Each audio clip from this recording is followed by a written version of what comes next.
સગીર ઉપર બળાત્કાર ગુજારનાર આરોપીને આજીવન કેદની સજા ભોગ બનનારને કમ્પેન્સેશન મુજબ રૂપિયા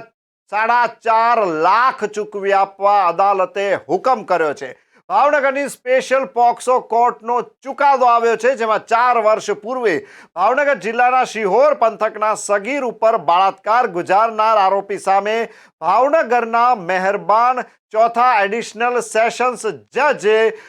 કોર્ટે આરોપ સામે ગુનો સાબિત માની આજીવન કેદની સજા અને ભોગ બનનારને કમ્પેન્સેશન પેટે રૂપિયા 4.5 લાખ ચૂકવી આપવા હુકમ કર્યો છે. આ બનાવની જે તે સમયે શિહોર પોલીસ મથકમાં ભોગ બનનાર આરોપી પ્રકાશ ઉર્ફે કાનો ભીખાભાઈ ગોઠડિયા સામે ફરિયાદ નોંધાવતા શિહોર પોલીસે આરોપી સામે ઇપીકો કલમ 376(2) F 376(3) તથા પોક્સો કલમ 6 મુજબનો ગુનો નોંધ્યો હતો. આ અંગેનો કેસ ભાવનગરના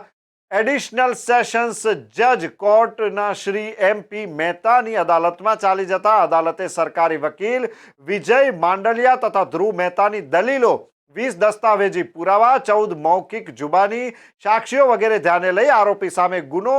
માનીને કસૂરવાર ઠેરવી આરોપીને આજીવન સખત કેદની સજા અને રૂપિયા 20,000નો દંડ અને દંડ ન ભરે તો વધુ 2 વર્ષની સાદી કેદની સજા તથા ભોગ બનનારને 4.5 લાખ રૂપિયા ચૂકવવાનો આદેશ કર્યો છે.